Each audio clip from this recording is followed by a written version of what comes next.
to Overtime Hockey Talk. My name is Mark Paul. My co-host Justin Baker and I here once again to continue breaking down all of the playoff matchups that are incoming. We're not sure when. We're not even sure if. I guess there is always the chance that it doesn't actually happen, but we're gonna keep our positive self in here, and we're going to assume that yes, this is all going to happen. It's going to happen how we want it to. Everyone's going to stay safe, and that's at this point, why not just assume everything's going to be good? Because that's my hope. Justin, the 6 and 11 seeds are two pretty good matchups, I'd say. We'll start with the Carolina Hurricanes and the New York Rangers. The Carolina Hurricanes ranked 6th. The Rangers ranked 11th, and a team that we said all year wouldn't make the playoffs.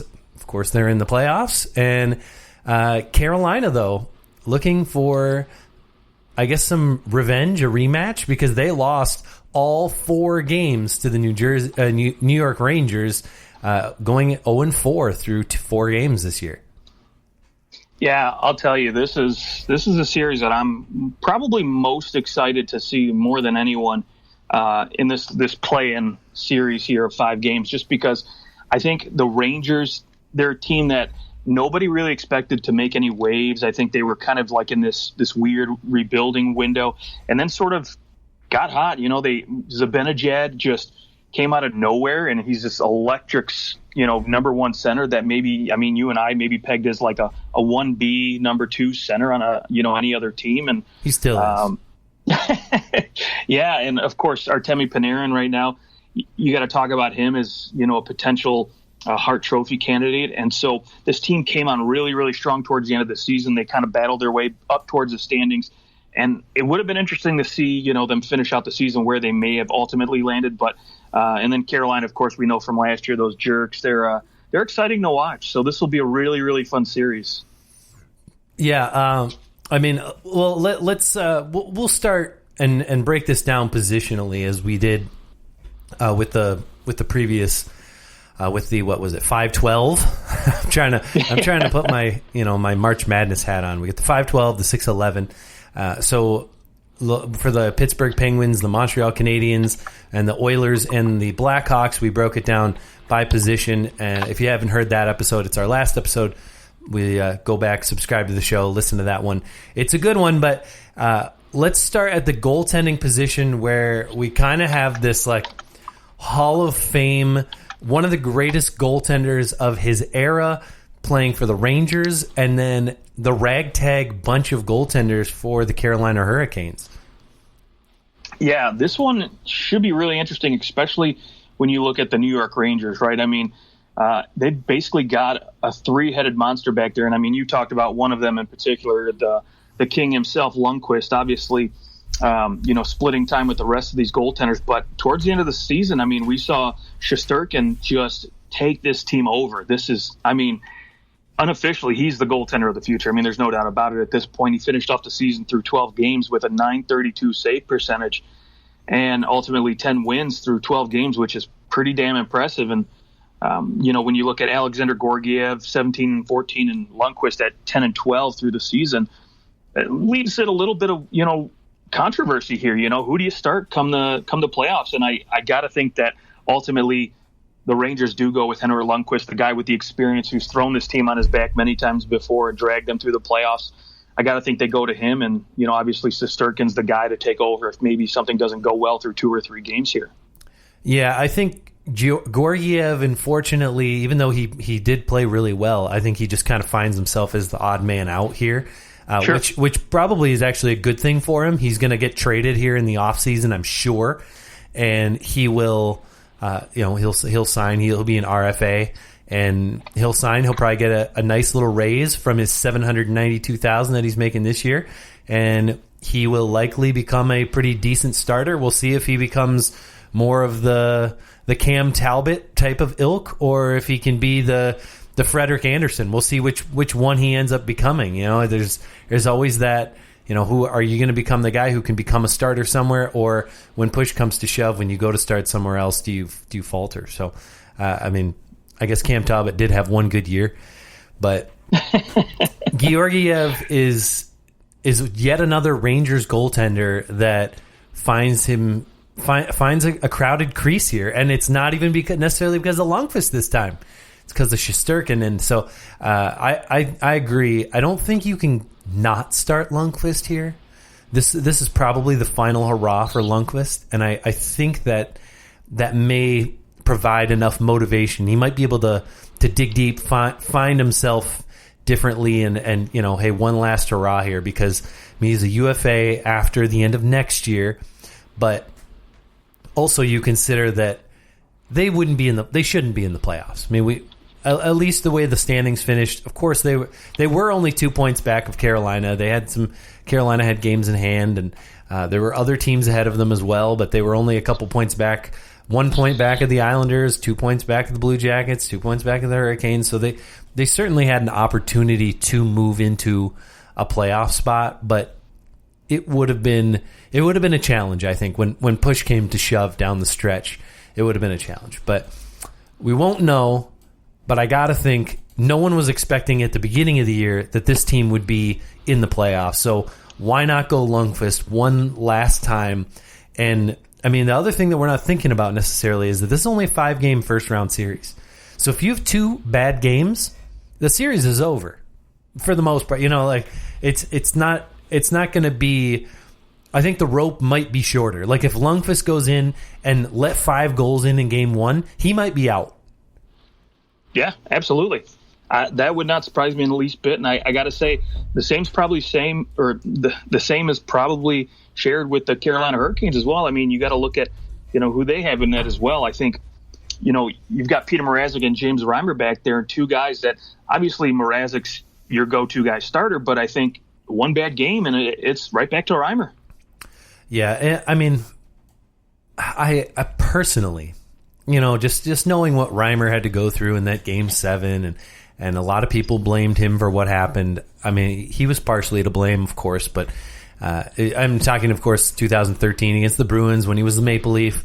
I would like to see some redemption for James Reimer. I really think that he truly is one of the good guys in this sport, and it would be really good to see if he does get the opportunity to play. I would love to see kind of a revival story out of James Reimer. It'd be nice to see, but I would assume that Peter Mrazek will be the starter until he gets injured again. Well, sure, yeah, that's the other side of it. We didn't even talk about injuries to Lundqvist, but who knows? I mean, he's you're not able to skate, you're not able to do the same things that you'd normally do in an off season as a goaltender, which this is essentially an off season. It's an even longer one. And you got to wonder for Henrik Lundqvist, who's 38 years old, what kind of toll is this going to have on him? I mean, on his body. You might think that the rest is good, but also with rest comes rust. and well put. And I think that there could be some irreshakable. That's my new word. Some irreshakable rust.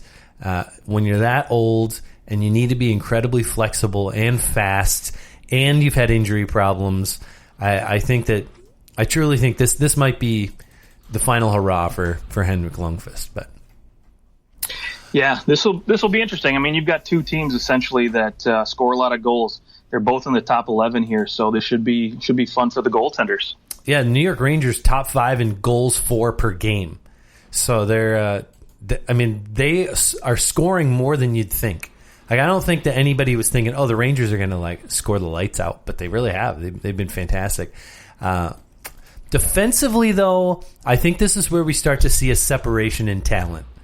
You don't have to look further than the Rangers trading away one of their top 4 D-men to Carolina, Brady Shea, at the deadline, to know, hey, the defense in New York, well, it is young and certainly like an Adam Fox and Anthony DeAngelo and Jacob Trouba, Jacob Trouba is 26 years old. He's not young anymore in terms of playing age. They have some nice pieces, really great defensemen, like guys who I think will be very good for a long time. But holy mackerel, the Carolina Hurricanes were expecting Dougie Hamilton and Brett Pesce both to be out for the year. Now they get Dougie Hamilton back, and it's looking like Brett Pesce might be back. He might not make it back for this round, but who cares? Because you have Jacob Slavin, Brady Shea, Jake Gardner, Joel Edmondson, Trevor Van Riemsdyk, Hayden Fleury, along with Dougie Hamilton. Oh, and Sammy Vatanen will be coming back as well.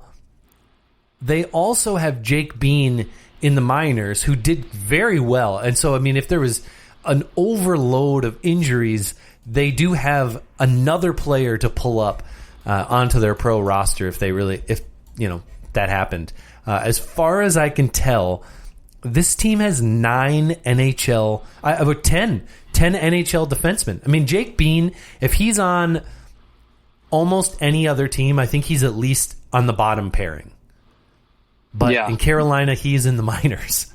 And he's nowhere close to getting up because there's so many players ahead of him on the depth chart. I mean, there is a chance. I mean, I think Hayden Fleury, he's probably the odd man out. Trevor Van Riemsdyk as well. But there's a chance that if enough of these guys can all come back, like Jake Gardner might not even be playing. He might be benched. I really don't know who is guaranteed a spot outside of, I think Slavin, Shea, and Hamilton and Vatanen will all be, if they're all healthy, they'll be in the lineup. That's really all I could say that I'd guarantee. And then Pesce if he were to come back. Yeah, this will definitely be interesting for the Carolina Hurricanes because, of course, now you have this abundance of defensemen, and you've been basically rotating guys all year long throughout your lineup due to injuries and new acquisitions. So, finding the right combination of guys to work with, whom on what side and what pairings, is going to be really interesting. Obviously, you already know what you're getting out of guys like Jacob Slavin and Dougie Hamilton, but as far as who meshes well with everybody else, it's going to be a free for all, I think. And I think the Hurricanes are going to have a lot of fun trying to figure out who works well with who. And obviously, when you look at the Rangers from this point of view, they got obviously Mark Stahl, who's a little older, a little slower, but has the experience. But then, there's the bevy of younger guys like Anthony D'Angelo and Adam Fox, guys that have never really been there and haven't really done much. So it'll be interesting to see really these matchups on D. And I'm also interested to see for the Rangers if Brendan Smith, of course, former Red Wing, what they do with him, if they actually let him play at defense or if they throw him back on the wing on the fourth line there. Yeah, I mean, in this 5-game series, I don't think I'm worried about experience. I mean, if you think about it, no one in the NHL right now has experience in a 5-game series in the NHL. I think there's a 5-game series in the AHL. There is the first round. Yeah. But as far as the NHL competition goes, there hasn't been a 5-game series since the early 80s. Right? Yeah. In the early 80s, I think they had the 5-game series. So. Yeah, and I think this is going to be advantageous for Carolina, too, because if you get guys that, maybe, like you said, have a little bit more rust, Carolina has the advantage to throw other guys in, right, to keep guys a little bit maybe more rested or, maybe give them more time to get their legs back underneath them, whereas, the Rangers have to go with what they have and hope it works. Yeah, I mean, and that's where maybe there is definitely a skill advantage in Carolina's favor and the amount of bodies that they have that they could put back there if they suffered injuries. But how much are injuries really going to play a factor in these 5-game series? I'm sure that someone will go down with an injury in some of these series, but not to the extent that we maybe have seen in the past because players are so rested. They're not going to come in with the same kind of grind that they had to experience playing 82 games and then coming into the playoffs. This is a fresh start. So, I mean, of course you're going to see freak injuries, but you're not going to see those wearing down of a player type of like, oh, this guy just needs 2 weeks off because he's just so beaten down from the season. That just isn't going to be the case. I guess the advantage for the Rangers might be that, like you said, they know exactly who's going to play for them. And so there's no question. There's not going to be line juggling. There's not a who's going to gel with who type of question. And there's not the controversy of, hey, there's 3 or 4 of you who are legitimate NHL defensemen who are not going to play in the playoffs or not going to play every game. So I think that's it'll be interesting to see. But ultimately, I think I give the nod to the Hurricanes. Big advantage, especially after you get past the first 4 defensemen or so. I mean, and that can make a huge difference. I mean, those guys, instead of their top pairing having to play 25, 26 minutes, I mean, almost everybody can play between 18 and 22 minutes, and you're not going to see much of a drop in performance. Whereas for the Rangers, they're going to need to play some guys significantly more than others. So you may see a drop in performance there. Let's move up the lineup into the forward position, let's start with the New York Rangers. You talked a little bit about Zibanejad, so let's start at, I guess, the center position. Yeah, you look down the middle, right? Obviously, Zibanejad, your number one, a 40-goal scorer this year, and amazingly, 41 goals through 57 games, which is just an incredible pace. So should be exciting to see what he can do, and especially considering he's not on a line most of the time with our Temi Panarin. So, but then when you go a little bit further down the lineup for the Rangers, you start to look at their center depth past him, and that's when it gets a little bit shaky. Obviously, they've got Ryan Strome there, who's cemented himself, I think, as their number 2 center. But outside of that, you got guys like Craig McCraig and Brett Howden, and you start question marks, right? Like, what are you going to get out of these guys come playoff times?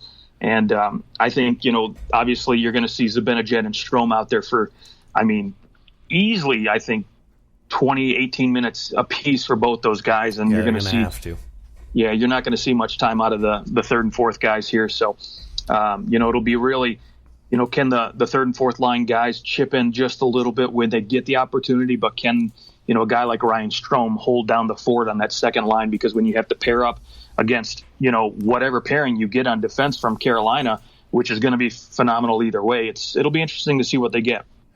Yeah, I think when I look at both these forwards, the forward groups, obviously you love Sebastian Aho. I mean, my first thought is to immediately go Aho versus Panarin. Like there's your 2 best players. I know Aho mostly plays at center, Panarin exclusively on that left side. They're probably going to see a lot of each other, is my guess. Either that or you're going to have Jordan Staal be the, all right, go shut down Zibanejad, Panarin, and take Vince Trocheck with you. I mean, we didn't really get to see a whole lot out of Trocheck as a Carolina Hurricane. So I do think that's yet another, in 7 games, he did only have 2 points.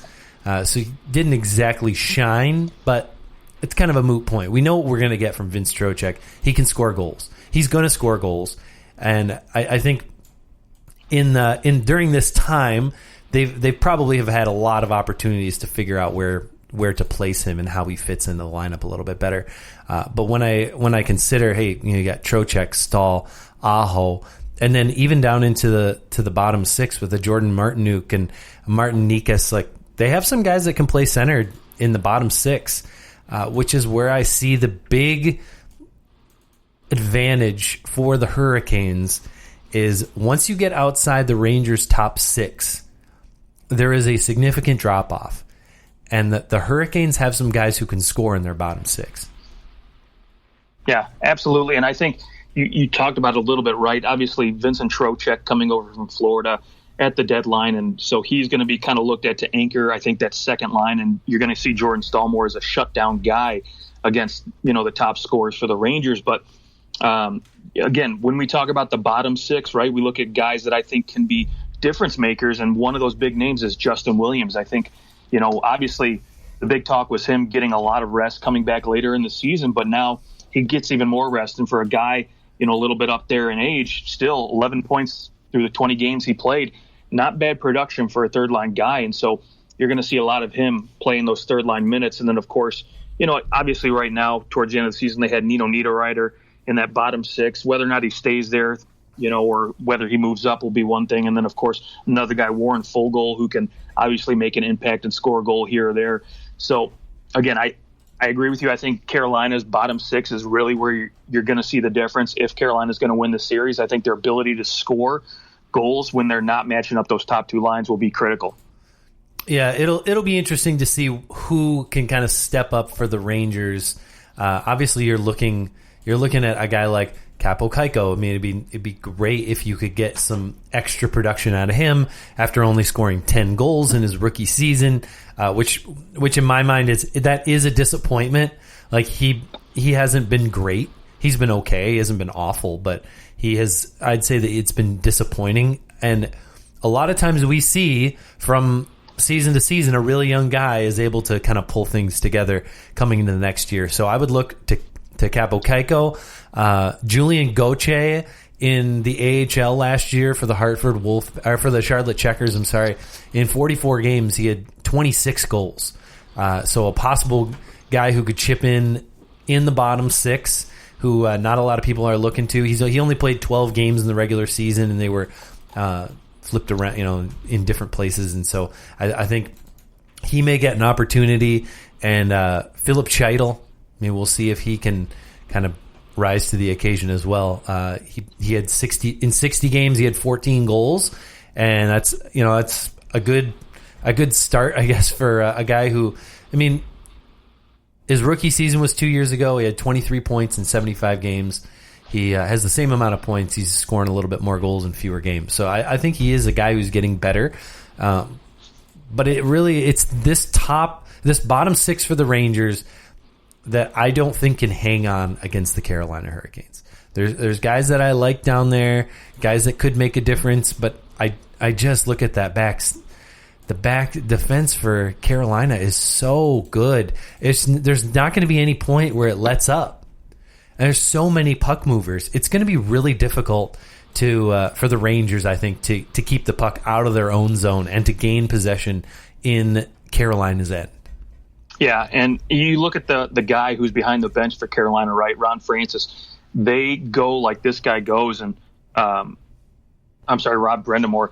And so they move like this guy, right? So he wants fast, he wants quick, he wants them to go full force all the time. And so they're going to need production out of Capo Caco, Brendan Lemieux, these guys in the bottom six, which I honestly just don't think they can keep up given what's on Carolina's back end. Okay, so what is your prediction for this series? I will take Carolina in 4 games. Okay, I'm going to go Carolina in 5.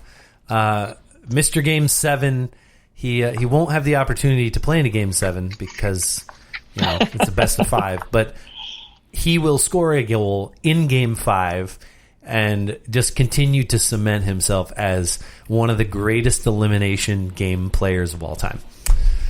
That's a very specific prediction, but you can take it to the bank. All right. Let's go on to our other 6-11 series.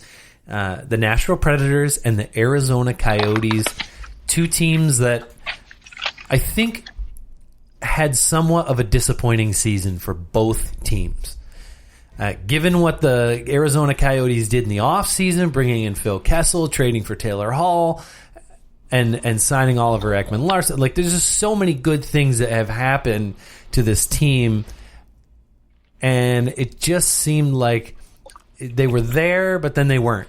And of course, they're getting this opportunity. This is like their swan song here because they probably weren't going to make the playoffs if when the season had started. They were quite a decent amount back, and things just weren't looking great. But here's their opportunity, and they go up against a team who I don't know if there was ever any risk of them really missing the playoffs, even though they were out of the playoffs at some points. But this is a team that sorely underperformed the Nashville Predators. So you've got two teams that essentially disappointed their fan base, but here they are playing each other. One of them is going to get to what do we call it? Just the quarterfinals? I guess that's what we're calling it. The actual playoffs? Yes. We'll call it the quarterfinals. I guess this is the play-in, the qualifying round, and then the first round is the quarterfinals. So one of these teams will make it in. let's start at the goaltending position. Let's go with the Nashville Predators. All right. Yeah. Obviously, I think you know who's back there. Pekka Rinne, he's the guy they're going to go to. Unfortunately, kind of had, in like most of these Predators here, a sort of disappointing season. Only 18 wins and .895 save percentage, the worst of his career.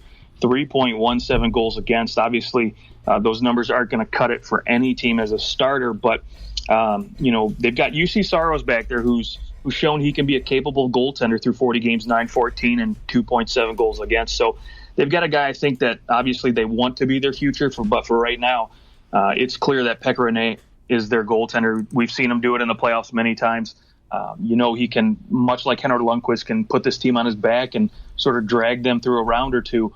So we'll see if he can get it done again. Obviously hasn't got the ultimate prize, but this should be an interesting, I don't want to call it swan song for him as well, but I think he's opened the door and sort of stepping out. So, not too many more games left for this guy. So we'll see if he can't maybe put some sort of miracle together and, put together a good playoff run here. Yeah, he's really struggled the last 2 years in the playoffs. He's allowed 52 goals in 19 games in his last 19 games, and that's through 2 years of the playoffs. So he's allowed more than 3 goals a game over that stretch. Nashville hasn't made it out of the second round since 2016-17, when, of course, he took them to the finals and was absolutely fantastic with a 196 goals against average and 93 save percentage. Hasn't really had other playoff runs like that. Maybe one other one in 2011-12 when Nashville went to the second round. But it seems to me like Pekka Rinne, this probably going to be it for Pekka Rinne in my mind. I mean, yes, he has one more year left on his contract. The next year is going to be like Juuse Saros is getting the majority of the starts, or at least he's going to get 41 starts, somewhere around there. You got to go and see if this guy is somebody that you can rely on. And I think that if Pekka Rinne has one bad game in the playoffs, they'll turn to Saros. They have to. In a 5-game series, you have no choice. Yeah, the leashes are short. There is no doubt about it. And then when you look on the flip side, right, we kind of had the opposite for the Arizona Coyotes. We've got 2 goaltenders in Antti Rautanen and Darcy Kempner who have been playing phenomenal, right? Great numbers. Unfortunately, neither one of these guys really have any playoff experience. Antti Rautanen, his only playoff experience in 15-16 with the Rangers, only played 3 games. And then, of course, Darcy Kempner got 3 years of playoffs in, but only a total of 9 games with the Minnesota Wild through 2012 and 2015. So not much experience, but I think given that this was Kepner's team towards the end of the year, I think he's the guy to go to right now. But, again, you've got 2 great goaltenders, 2 good options, and you can't go wrong with either one, I don't think. Yeah, and, the other, when you're a team like Arizona, I think Dallas is sort of in a similar position. I think there's several teams in the league right now that maybe these 5 games they're going and saying to their goaltenders, hey, look, like we're gonna play you on night 1 and we're gonna play you on night 2, and we're just gonna see who looks ready. I mean, I think there's a chance that these guys might split time through the first 2 games. I think there's a chance. The other side of it would be that you might need to just pick a guy and run with him because it's so short. But it'll be interesting to see the strategy. I think you might have some guys who are happy to share the net. They've been sharing the net all year, so why stop now? But there are, of course, that mindset of, all right, it's playoff time. You give the net to one goalie and one goalie only. But it's just worked so well in the regular season that I don't know if you need to do that because you have 2 fantastic goalies in Arizona. Yeah, I think if you come out and you win game 1 if you're Arizona, I think why not, right? Give it a try. If maybe, Darcy Kempner doesn't play too good, but he plays all right, you can easily go, okay, well, let's give Rautanen a try and see if he does any better. See if he maybe really comes in hot and is looking like he's ready to steal this series. So maybe again, if you win game 1 and have that opportunity, why not, right? Because you mentioned it. You've been doing it all year long. You've had these goaltenders splitting the net all year. So why not roll with what's worked for you all year?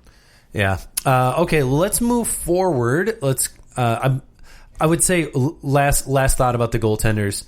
Who are you thinking are we thinking Arizona probably has that advantage in goal? Yeah, I would probably give it to him just based on the play that I've seen from this season.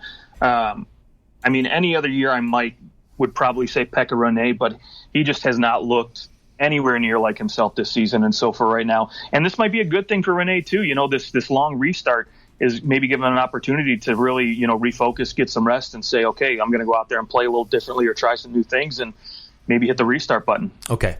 Now, I think some of the reason that goaltending is so good, especially for the Arizona Coyotes, is not just their defense, as in the 6 guys who play on the back end. I think it's just a total team defense. Like, they are committed to playing a certain way. They don't give up a lot of opportunities, and that results in their goaltenders having very good statistics. And so I'm wondering, when it comes to defense now, when we look at these two teams, obviously Nashville has the best defenseman as well as probably the best player in this whole series in Roman Josi. Absolutely, yeah. I can't disagree with you more. I think he obviously is going to be the go-to guy for either team when you talk about the number one shutdown D, and he's gonna easily see 25 minutes a game. I mean, he led this team in points. He led this team in basically everything, and there's a reason why you still get whispers of him being considered not only for a Norris but for, you know, a Hart Trophy right now. And so what he's meant to this team is incredible. He's obviously just such a good quality defenseman. It's going to be no surprise even if I see him playing 30 minutes a game. Yeah, nobody's shocked when he plays that much. I mean, then you compound it the fact that you also have Ryan Ellis, you also have Matthias Ekholm. This team is very top heavy on defense, but they are fantastic.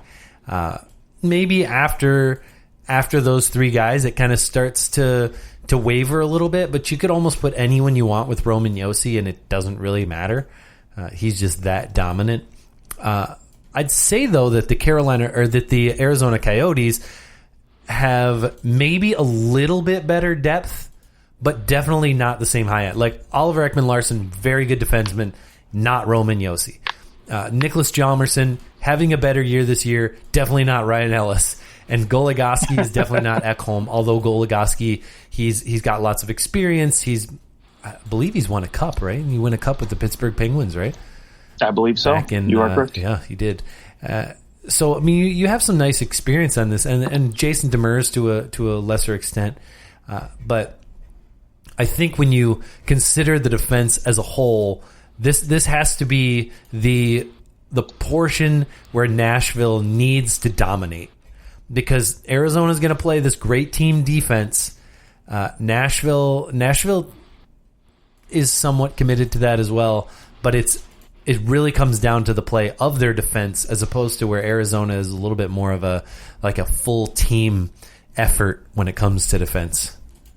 Yeah, and I think, obviously, you look at Arizona, one guy they're going to have back too that's going to even make that defense a little bit more formidable is Jacob Chychrun. He should be healthy and ready to go. But when you look at the way Arizona plays a team defensive game, what I'm excited to see is, do they let, the leashes go on guys like Taylor Hall and Phil Kessel and say, go out there and score some goals? Because these are two guys, they definitely brought in because they, have not had a lot of playoff success when it comes to scoring goals. And so, this team obviously is trying to beat you 2-1, but I think it'll be interesting to see, especially in a 5-game series, do they let guys like Kessel and Hall get the opportunity to go out there and maybe try to put a couple more pucks in the back of the net? Yeah. I mean, and other guys that I look to as well. I mean, you've got Clayton Keller, who only scored 17 goals this year. Again, the guy just got paid $7 million, and he got 44 points, 47 the year before. I mean, he went from having a 65-point rookie season and 23 goals, and he's only had 31 goals in his last 152 games. Clayton Keller is someone who, we've got to see something different from him. I mean, it's not for a lack of trying to set him in the right position. I mean, he's got offensive zone starts. In the last 2 years, he's started his offensive zone starts 66.8 and 62.5% the last 2 years. I mean, it's not for a lack of putting him in the right spot. He's just really he's not producing, and it's not even it's not a shooting percentage issue either. I mean, he shot 10.8% in 2017-18. He shot 9.2% this last year, 7% last year, or the year before. So maybe that's a down year, but 9.2%. I mean, you're just not shooting enough. If that's the case, I mean, he's an above average shooter, but he's just not shooting enough. He only has 17 goals. He might have had 18 or 19 if we had gone the full season. But I'm looking, and Clayton Keller's going to need to score some goals. Kessel has to score goals. I mean, he's been atrocious for this team. Not to mention, Taylor Hall hasn't exactly lit up the lamp since getting there. I mean, Kessel only scored 14 goals, whereas Taylor Hall, after coming over from New Jersey, he's got 10 goals in 35 games, so a little bit better than Kessel. But man, that's the difference, right? Is Kessel, Hall, and Keller. There's your highest paid players, at least starting next year. I know Clayton Keller's only paid $885,000 this year, but if those guys can't produce, you're not going to win this series. Yeah, and part of me obviously wonders if Arizona's planning on trying to get, because this has been the biggest issue in Arizona for so long, is their lack of a number one center, right? And so you wonder if maybe they're paying Keller to say, hey, we're going to give you this money because we think once we get a center, you're going to explode, and then it's going to be a bargain on our part. But at the same time, what about right now? Right, obviously, right. You're paying a guy to score right now, and as highly touted as he was, he hasn't really lived up to the hype, especially coming out of that rookie season where he just sort of exploded out of the gate and then sort of slowed down. So, but you talk about disappointments, and then I shift our focus over to Nashville now, and I look at all these big names they have at the fourth position: Philip Forsberg, Matt Duchene, Ryan Johansson, Michael Granlund. You could even throw a guy like Kyle Turris' name in there, and none of these guys on this team have cracked the 50-point mark this season. The only guy on the team to do it is Roman Josi. It's your defenseman.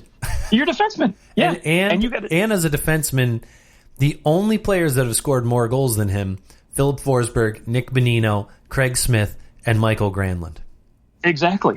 Yeah, you have one 20-goal scorer on this team, and Philip Forsberg, and that's where you look at it, right? You look at a team, and granted, I know they swapped coaches this season and everything like that, but still, for a team that has so many high-end, star power names up front, I expect a lot more from this team. And so that's going to be the biggest concern for me if I'm the Nashville Predators, is what team are you going to get? Are you going to get, the team from a couple years ago where you said these guys are Stanley Cup favorites, or are you going to get the team of today that I just look at them like, I don't know if they're going to get out of this preliminary round.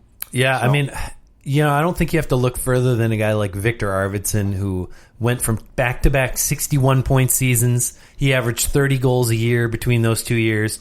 And then even last year, he scores 34 goals in 58 games. And then this year, in 57 games, he has 15 goals. Yeah, everything's down for this team. I know he was a little banged up. He has been a little bit banged up since the end of last year. I think he hurt his knee. Right? Yeah, I think so. But I know that he got hurt. So maybe this is exactly what Victor Arvidsson needs, is this time off to fully recover from whatever's going on. He has to score goals for Nashville. The guy was a 30 goal scorer basically 3 years in a row outside of a 29 goal season in there. They have to put up points. I'd say Philip Forsberg, well, he didn't put up a ton of points. He was fine in 63 games, 48 points. I mean, he was on pace for a 60-point season. It's not great, but it's not horrible. Whereas, I mean, Arvidsson, you're on pace for less than 40 points. Ryan Johansson, you're on pace for 45 points. Duchene, the guy you just signed to bring in that extra offense from the center position, he only had 42 points. So, I mean, you're looking at maybe a 50-point season. But I just feel like, that's not what you were looking for at all. I mean, Duchene went and had 70 points the year before, and he's here and he's barely scratching the surface of 50. That's just not going to cut it. Yeah. And I think it'll be interesting because Nashville is loaded down the center position with guys like, Johansson, Duchesne, Bonino, Kyle Turris. So they've, Michael Granlund even playing the wings right now can play center, but they've got options there. So if guys aren't cutting it, they can mix and match guys really quick. So, and of course, and then when you talk about, special teams is another area to look at as well too. Nashville's been at the bottom for both penalty kill. I think power play, they were 25th, penalty kill, they were 29th. And so Arizona has a golden opportunity on special teams if they can get something going. Obviously, they know how to kill penalties in Arizona, but their power play was middle of the pack at best. And so they could really take advantage of a team that just hasn't cut it on special teams either. Yeah, absolutely. I mean, now I'll say the one shining part for the Predators has been Nick Bonino, actually. I mean, Bonino, he was on pace to have his best year in 7 years. He would have likely scored 20 goals. He might have beat his career best. His career best is 22. He scored 18 in 67 games. So I think Nick Bonino is in a good spot. Like, he kind of had a couple. He didn't play as well last year, especially the first year that he was in Nashville, where he only had 25 points. Granted, I know in the playoffs he did okay 2 years ago, but and he does have the 2 Stanley Cups in Pittsburgh. So I think he is somebody to take a look at and go, he's having a better year this year. He's maybe found his place in Nashville. Maybe he already has been shifted up the lineup because Kyle Turris couldn't really get anything done and was benched at some different points. And so I think Bonino might be your like unknown secret weapon if he can come in and make a difference. Since Arizona really doesn't have a lot of depth up the middle, a guy like Bonino might get some opportunities. Yeah. Okay, well, let's give me your prediction for this series. What's going to happen? Yeah, this one's going to be interesting. I think I'm going to have to go Arizona with an upset, if you want to call it that, in 5 games. Okay. I think that the Nashville Predators are going to pull this one out. I think that Roman Josi is the great equalizer. He is the best player in this series by a long shot. And I don't think that Nashville wins once they make it to the quarterfinals of these playoffs. But I do think Arizona, well, they've got some nice pieces. It just hasn't really looked like everyone fits. And I don't think a long break is just going to make that better. So I think the Nashville Predators are going to win this one. I'll say in 4 games. And by the way, these teams went 1-1 against each other, so we don't really have anything to work off there. So all right, well, that is your 6-11 preview. On the next show, we'll jump right ahead to the 7-10. 7-10. I gotta keep having to make sure that I'm saying the right numbers. We'll jump ahead to the 7-10s, so stay tuned for that, and continue following us on Twitter. Actually, side note, hey, here's a little update. We now have a website. You can go to othockeytalk.com. That has all of our show and information on there too. So if you're not sure which social media platform you want to follow us on, just go to othockeytalk.com. Justin, any final thoughts for our listeners? No, none whatsoever. Okay. All right. Great. Okay. Well, we'll talk to you guys soon, and stay safe out there.